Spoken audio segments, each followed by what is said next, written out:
Friday, of course. Okay, but wherever you get your podcast, you'll find there are 3 episodes. Have we got 3 episodes now? Yes. Yes, 3 episodes so. there, I think so. You can go and check it out. And there'll be a new one on Friday. Anyway, today's confession, and the winner of today's rather lovely Smart Speak is Tawny Owl. Thanks, Tawny Owl.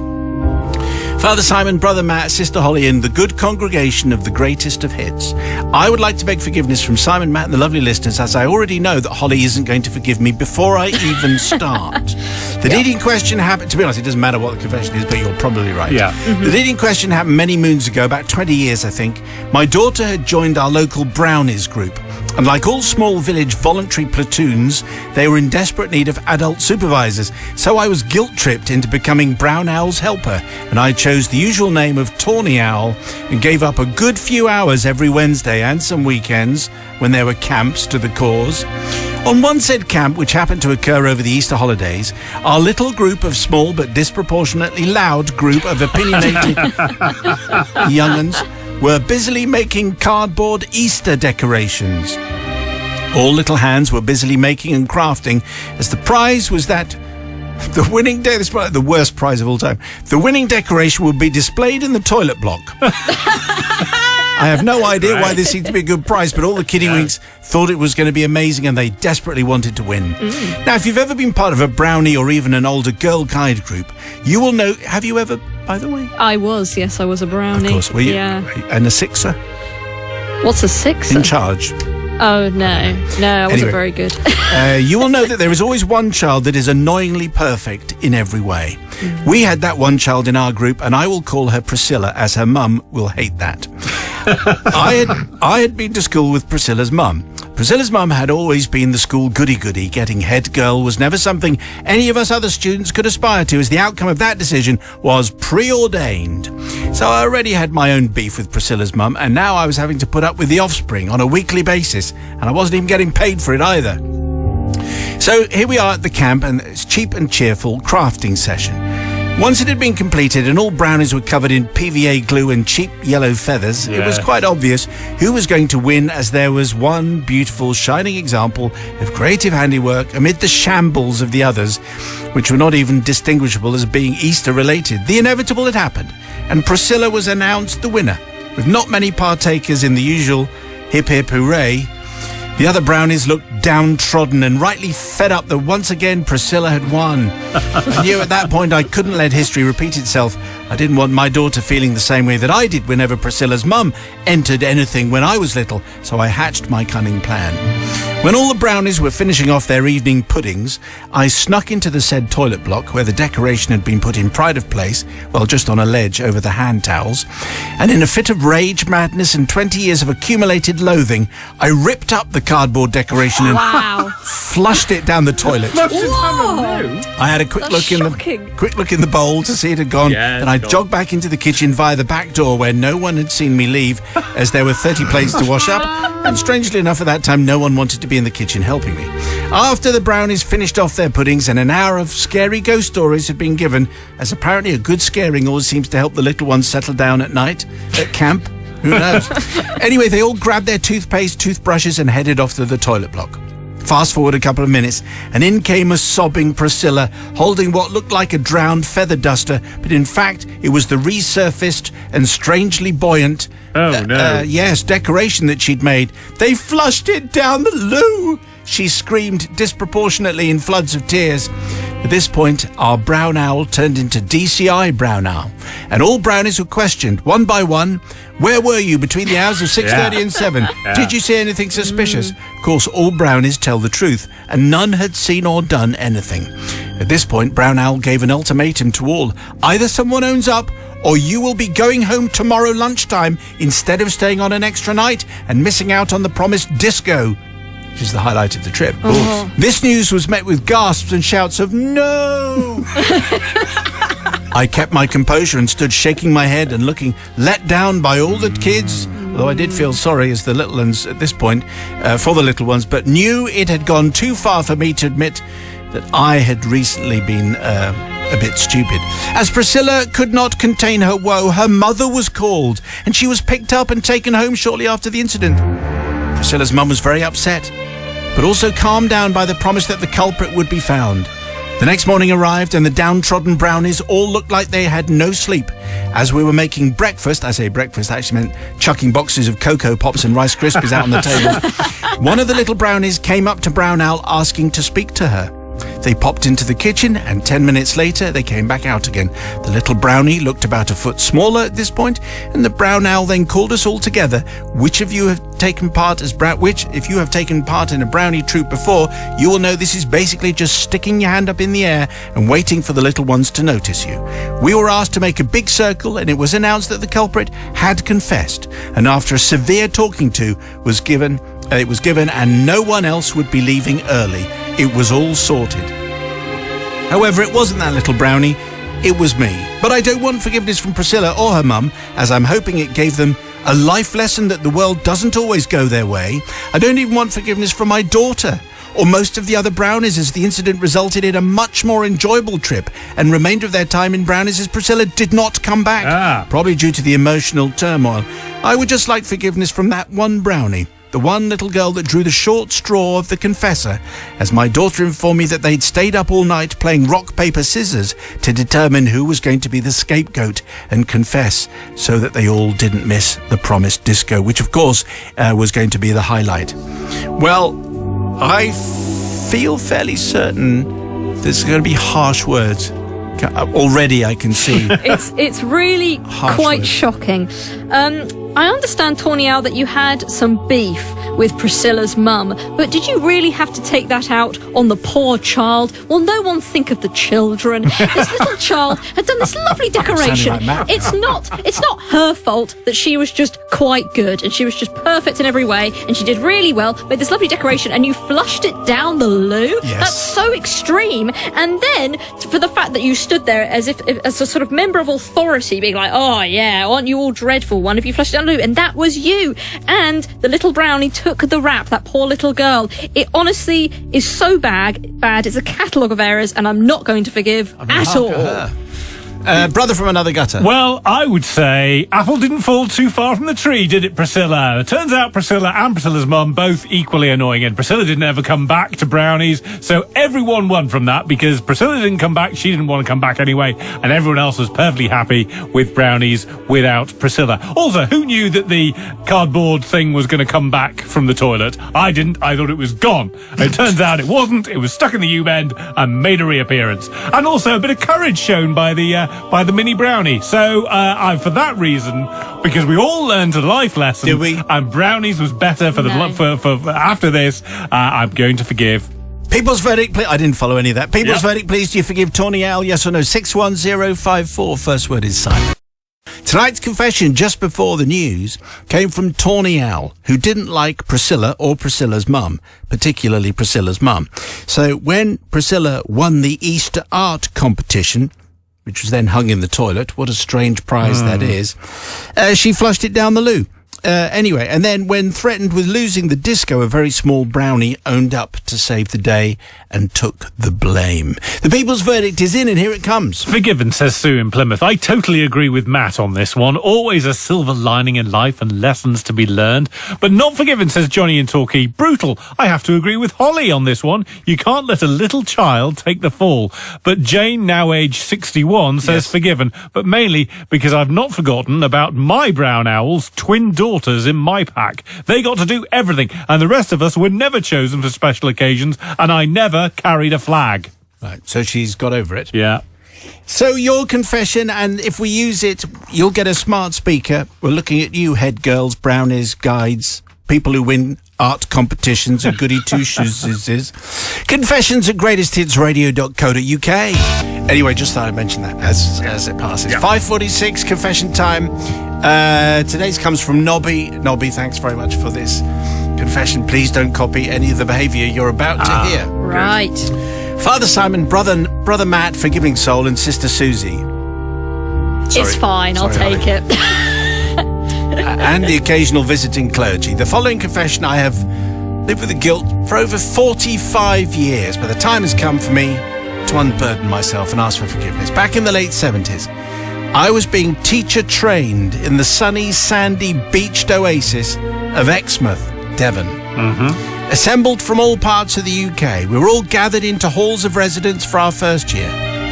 As was different times, all the chaps were ensconced in a single hall of residence which was called Dunsinane, which is now demolished, which no doubt we contributed to by playing cricket against the wall and the ceiling and causing cracks and all kinds of other damage. We all got on famously, but the key players in important roles in this story were myself, drama student, says Nobby.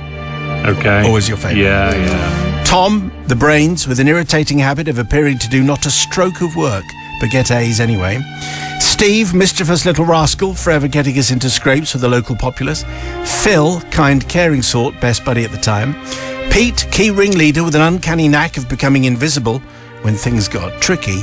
And Simon, who was involved in almost everything by giggling throughout. So now you know the cast, and probably by about halfway through the year, I'd got into the pleasant routine of needing to, shall we say, study extremely hard on Friday and Saturday night. This became more onerous for me when I became elected to the student council, which meant I was compelled to study after the weekly Tuesday meeting, mostly in the bar. Oh, I see. The toll of this intense study began to take effect until I hit upon the weekly habit of a big sleep. Okay? The stretches of deep comatose shut-eye could last up to 16 hours. After this, I would wake refreshed and raring to go for the Tuesday to Friday to Saturday cycle all over again. It's like a hibernation. 16 hours? 16 hours. I've never slept for 16 hours in my entire life. On one such mega slumber, I became aware of a gathering presence in my room. Have to say this was a common occurrence for us as all the locks had been broken by earlier misdeeds. I heard Steve say to Pete, "No one can sleep that long." Then, worryingly, Tom started to whisper to the others, and then Simon started to giggle, and then Phil said, "It won't hurt him, will it?" Oh dear. There was no answer, but there was more giggling. I then sensed that they were moving around the bed, silently. Tom obviously organising the manoeuvre. What happened next was very neatly done and slickly coordinated. In a single movement, my bed was raised, flipped and slammed against the wall. There was a satisfying thwap as it made initial contact. In a truly comedic moment, I and the bed slid down the wall and came to rest once more on the floor. Due to the comfy mattresses of our hall of residence, I was completely unharmed. But they didn't know that. As a drama student, I was used to improvisation and coming up with what I think here is one of my better performances. I decided to play dead. Oh. The chap's instant response at this was to burst out laughing at the brilliant success of their prank. After a while, a few comments were made. He's not woken up yet. He's pretending no one could sleep through that. And they carried on laughing. And then Phil said, "Do you think he's all right?" "Of course he is," was the reply. Phil continued, "because we could have knocked him out. I think he's unconscious." As a result, I was prodded, tickled and kicked. My method acting, resisting all actions, I stayed in role. It was an inspirational character assessment by me. My mouth was open, I was lifeless. Have we accidentally killed him? Have we accidentally killed him? A few words were spoken which Holly would need an explanation for, and then smelling salts, whatever they are. Then I heard, "We're going to get kicked out. I just know it. Yeah. My dad's going to go mad." Yeah. Yeah, well, maybe it's the fact that you just killed someone. Maybe that's the point. Phil then added to my worry, saying, "I think," he's using his scouting first aid knowledge here, "we need to free his tongue. He might swallow it." Others said, "I'm not doing that." Phil made his move and he put his finger into my mouth to loosen my tongue. My spontaneous reaction was, of course, to bite his finger very hard. Phil screamed, and this time everybody laughed, including me. There was no long-term damage, and we all laughed again. Hurrah for student pranks. And for drama students. Over the years, weddings, reunions, for some tenuous reason, old college stories are recalled, and the above yarn often crops up and is remembered fondly. To my shame, whenever it crops up, I tend to laugh the most. To this day, I've never apologised to Phil for my response to his good deed, because he was trying to make sure I was all right after slamming me against the wall. I therefore ask for his forgiveness. An added point of interest for the listeners to determine future career pathways. In the intervening years, the bed-flipping group provided society with 1 Baptist minister, 2 head teachers and 3 deputy heads. Okay. Well, I'm not... actually, this has been tried before, hasn't it? I think. People say, by the way, they all went on to be archbishops of Canterbury. Yes. Anyway, Nobby would like some forgiveness. Nobby, the drama student. So, what do you... I don't think Matt ever forgives a drama student. But anyway, Sister Holly. Well, the thing is, I hate pranks, as we all know, but you were actually the victim of the prank here. You weren't actually, doing the prank. You were the victim, and you obviously pretended you were dead, which sounds mildly funny. It could have been a bad one. It could have been a bad one, but ultimately you all laughed at the end, and I think they kind of deserved it. I would have been also very, very upset if someone had done that whilst I was having my 14-hour sleep or 16-hour sleep. I would have been very upset about that. And so I think actually today I'm going to forgive this one. Miracles can happen. Now, this is a drama student, remember? It is a drama student. I don't know if roles are going to be reversed. Let's not forget that. But first of all, I would take issue with this big sleep. If he could hear everything that was going on, effectively, he was just lying down with his eyes closed. That's not a big sleep. That's just lying down. They'd woken him up, I think. Yes. Well, I don't think they had. But I am going to forgive, because as Holly has pointed out, he managed to turn the tables on them so that they were panicking and wondering whether they'd accidentally killed someone. Yes, and he was able to use his drama training for good, which is literally the first time that has ever happened in history, ever. So for that reason, I'm going to forgive. Okay, Nobby gets a double bout of forgiveness in the studio, but what about you? Do you forgive him, yes or no? 61054. First word is Simon. Before the news, Nobby, the drama student, had his tale about how... they thought it was going to be a joke. And so all his mates slammed his bed against the wall. He pretended to play dead. With hilarious consequences until someone stuck their fingers into his mouth. Anyway, let's see what everybody made of that. Forgiveness or not, man? Everyone is forgiving. Jazz from Slough says, Sister Holly finally forgave, and so have I. His mates deserve to have a little scare after what they'd done. James says, forgiven. I used to have a sleep for hours and hours whilst at uni. I can't believe they slammed his bed against the wall. I'd have hit the roof if it had been me. And finally, Ken, who I think is being sarcastic, so I'm going to read it in a sarcastic voice, says, forgiven. I'm just so impressed by Nobby's superb acting skills. Playing dead sounds hard. Where's his Oscar? Right. Yeah. That came quite naturally. It did, didn't it? Really? Yeah, very good. Okay, thank you very much indeed for those, and thank you for the confessions. And if you have one, it's confessions@greatesthitsradio.co.uk. The new podcast arrives every Friday, by the way, in case you've forgotten. Brand new Confessions podcast from Greatest Hits Radio. Appears. Subscribe where you get your podcast for all the thrills and spills of another Confessions potpourri of catastrophe and sin. Thank you. Today's confession comes from Bear, as in Grills. Thanks, Bear. Dear Simon and the Unforgiving Collective and the Always Forgiving Matt. Correct. My confession goes back to 1973.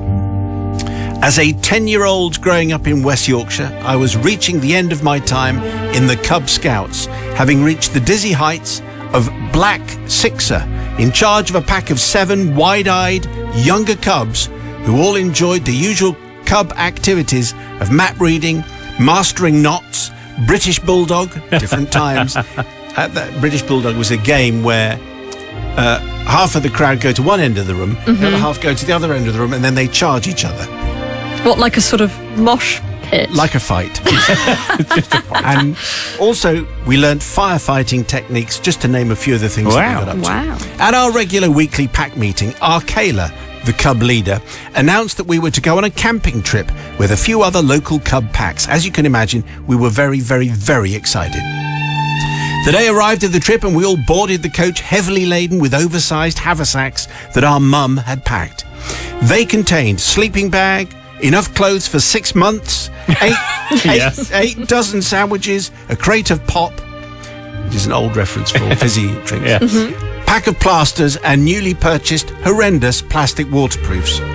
We drove for what we thought was 1,000,000 miles. In reality, it was just the other side of Bradford, and eventually reached the woods where we would be staying.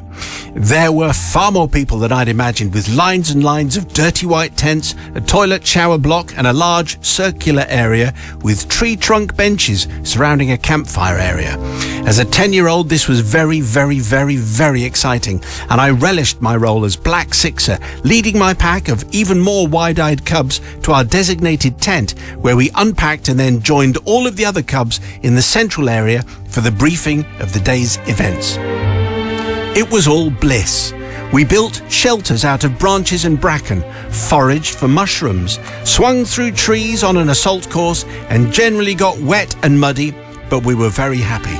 The day ended with everyone gathered around the campfire that we'd proudly been tasked with starting, eating beans and sausages and singing the obligatory Ging Gang Gooly Gooly Gooly Gooly Watcher Ging Gang Goo. Yeah, of Ging course. Gang Goo, Yes. which is a Cub Scout song Right. from back in the day. Okay. After the Lord's Prayer and the grand howl of Arcala, "We'll do our best," is what you shouted. We were all told that we must be up and ready for the next day by 7 a.m. sharpish. With that, we retired to our tents.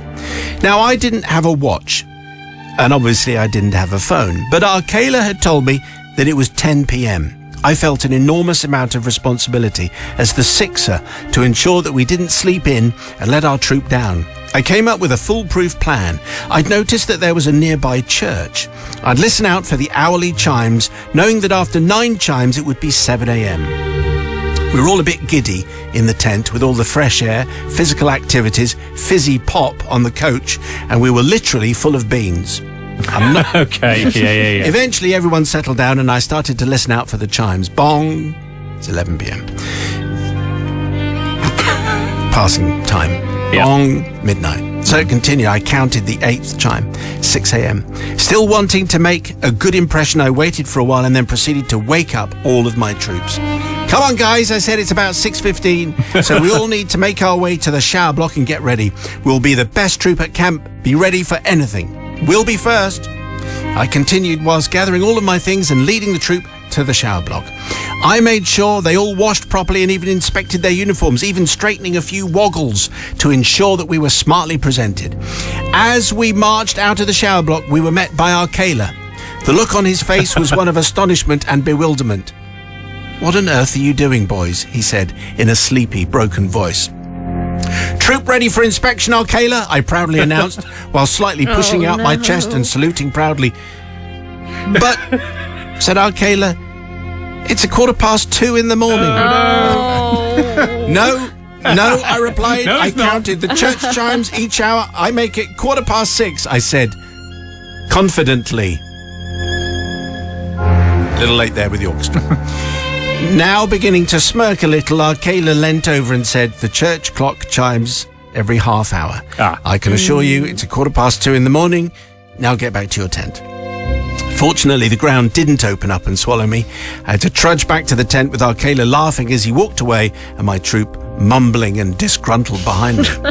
And it is at this point, Father Simon, I seek forgiveness, not for getting my troop up so early that we could hardly stay awake the next day, nor for the embarrassment it caused. No, I seek forgiveness from my mother, who spent her hard-earned money on a new set of plastic waterproofs.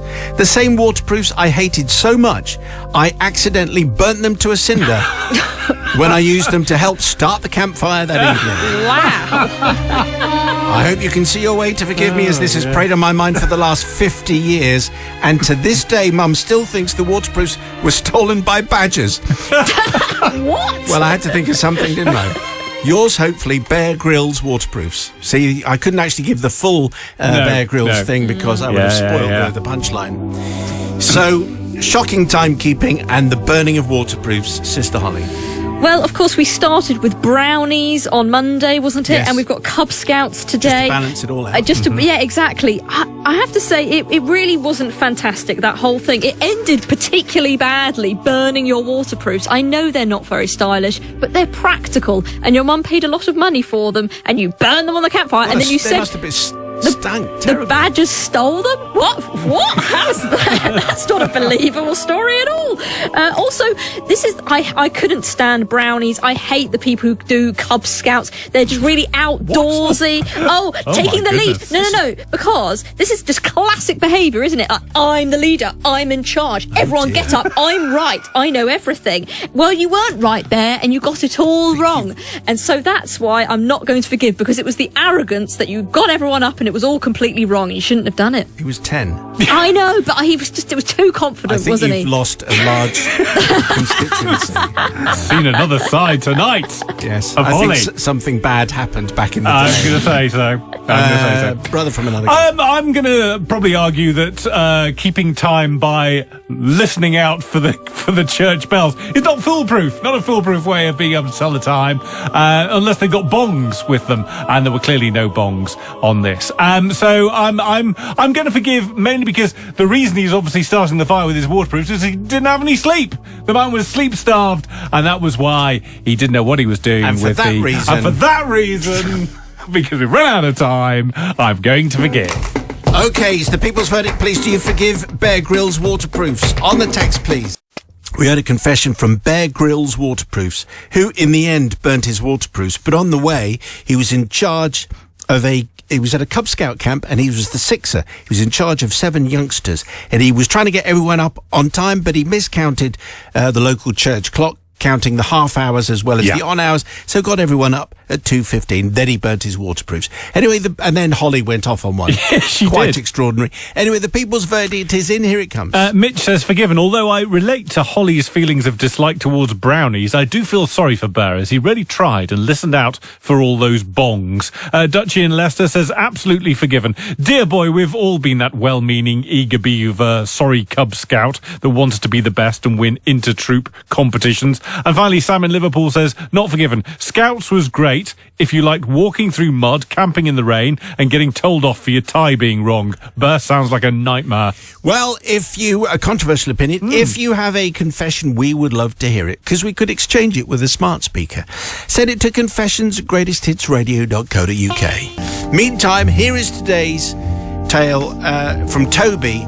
Can we just say also, this is, if you're eating or sensitive in some way, then you might find today's episode mildly off-putting. Yeah, But only mildly. sounds good. Father Simon, my name is Mike. Okay. Not Toby then. That's gotta be the first. Didn't last long, did it? So my name is Toby. No, my name is Mike. Let's stick with Mike. Let's stick with Mike Hello, now. Mike. All right. My confession relates to something I did 20-odd years ago when I worked as a race mechanic for a historic racing car team. The name of the racing team I cannot mention because the company still does work for people I know. The team and cars had set off for a weekend's racing at Spa-Francorchamps Oh, of course. In race Belgium. circuit in Belgium. Yeah. Have you Very been there? famous. Yeah. Very good. Anyway, it's in Belgium, and it's a very famous racing Yes, track. it is. On a Wednesday to set up all the equipment. I had stayed behind at the workshop along with 2 other employees to carry on getting the other race cars ready for the following event. On the Friday during free practice, one of the rare racing cars had developed a problem with the alternator, and the only spare was on a car back in the workshop based in Staffordshire. So Friday afternoon, the owner of the race car team called me and said, get the alternator off the car in the workshop, get it to Calais, and I will get someone to meet you at the port of Calais. Quite why he added port of Calais when he'd already said Calais once ordinarily. Yeah, no need. But my message and instructions were clear. So I now called my wife and explained I was delivering the alternator to Calais to drop it off. You'd better get paid double time for this, she said. We were going out with some friends that Friday night. Sorry, she's sounding like the Virgin from Dad's Army. She is. Yeah. As you can imagine, she was not very impressed. She got my passport, some food and a flask ready, as it would be very late by the time I got back home. Now, we only had one car at home, so instead I took the company's large van, collecting my passport and goodie bag from home, still wearing my work clothes that smelt of gearbox oil. The alternator, by the way, was small and about the size of your hand. This is not really relevant, however, it's an added bit of colour. Great. Bonus. Typically, the Friday's rush hour was a nightmare, and I had already started eating from my goodie bag, which contained a ham and cheese roll, crisps, and a curly whirly. Plus, I was drinking from the flask. There's a little period detail there. Yeah. Curly whirly was Curly whirlies, everyone. chocolate. Lovely. It's in the next paragraph that you'll realise where we're heading. I joined the M25 car park, and my bladder was telling me that it needed emptying. Okay. I soldiered on to the point where I managed to get onto the slow lane and next to a large heavy goods vehicle. Thankfully, traffic had stopped. Phew. So it's okay. Perfect, I thought. Nobody will see me. I looked around the inside of the van for a container or something to release the pressure. The only thing I found was a pair of Wellington boots that belonged to the team boss. I was desperate at this point. I had no choice, absolutely no choice, but to use one of his Wellington boots. Well, what a relief. Oh, dear. I could hear my bladder thanking me. No, you couldn't, Mike. Anyway, it sloshed around a bit, but I wedged the Wellington boots safely in the stairwell, as I called it. Footwell? Yeah. I called it the stairwell. How big's this van? So tall. It's a huge van. Several stories high. It's a double-decker. Thankfully, the traffic was moving again, and I made my way to the Dover border control. It was dark and in the early hours by the time I arrived in Calais. The French customs stopped me, looked at the documents, asking what I was transporting. I showed them the little alternator. They both looked at each other, asking why I was in a big van, and by the look on their faces, who is this English man who has a strange aroma? Fortunately, I don't have to use any French accents here. I met up with my work colleague. Let's call him Matt. He handed him the alternator and emptying the half-filled boot, and I told him about my journey, at which point we both burst out laughing. So off he went to the Spa racing circuit, and I turned round and went straight back to the customs guy who wanted to know why I'd arrived in a van and only spent 20 minutes in France. And this time the works van had a proper search, but eventually I was on my way home. I suppose it was suspicious activity, really. Now, in retrospect, I should have cleaned the boot, or at least dried it a bit, disinfected it maybe, but I absolutely didn't. It was 2 weeks later that the boss walked into the workshop wearing the stinky Wellington boots. Obviously, all the staff had heard what had gone on, and all of them could not contain themselves. Laughter filled the workshop. Our boss was going, "What's so funny? They're just Wellington boots." However, I seek forgiveness not to my then boss, who had stinky boots and stinky socks for a while, or in fact, to the Wellington boot, but to the two French customs officers for the confusion about my 20-minute trip and having questions made and searched rather a smelly van and a smelly man, which doesn't make a lot of sense. But anyway, I think what he needs is forgiveness. Really, although he doesn't think he needs forgiveness from his boss, who's a very important person, and obviously his feet and socks smelt inappropriately. And I can tell by the way Holly has her face screwed up that this is going to be rough. It's just really, really gross, to be honest. Going in a Wellington boot. Ugh. What are you supposed to do? Isn't it really? Don't sometimes people pull over on the hard shoulder? I don't think. Not allowed. I mean, that's not allowed. But you've just got to hold it. I'm afraid. I just think it's not very good. I'm not impressed. A Wellington boot is not the right receptacle for that. So no, I'm not forgiving at all. Brother from another gutter. I can't think of a better receptacle than a Wellington boot. I'm thinking about carrying Wellington boots in my car from now on. Because, they're waterproof, aren't they? They're waterproof. Also, it's not as if you're going to be eating anything out of your boots. But you're going to wear them. You're going to be wearing them, but you're going to be wearing socks. But they hold so much. Exactly, and they hold so much. This is such a great idea. What a fad you've started with the Wellington boot. So yeah, I'm definitely going to forgive. And also it was the boss's Wellington boot. If it turned out to be someone else's, it wouldn't be as funny. But it was the boss's, so it's all fine. So definitely forgive him. Do you forgive Mike called Toby? Yes or no? It's the people's verdict, please. 61054. Tonight's confession came from Mike, who worked for a historic racing car team, so he was all dressed up with that business. But essentially, he was on the M25, he was caught short, and he used one of his boss's Wellington boots in emergency, basically. And he didn't clean them, and he didn't dry them, he didn't disinfect them at all, and he didn't tell his boss. Anyway, the people's verdict is in. Here we go. Sue says, not forgiven. I feel sorry for the poor boss who had stinky feet for months afterwards. No one wants to put their foot in a welly that's had that in it. But absolutely forgiven, says Simon on his way to Johannesburg. If the boot was on the other foot, I'd have done exactly the same. Loving the show. And finally, Colin in Derby says, forgiven, as a Wellington boot is universal for men and women. My girlfriend found this out at Monsters of Rock in 1984. She didn't want to miss Van Halen by going to the toilet block miles and miles away. And so, therefore... used the Wellington boot. Well, who knew that they were so adaptable and flexible and useful in all situations? Let us know your confession, please. Send it to confessions@greatesthitsradio.co.uk.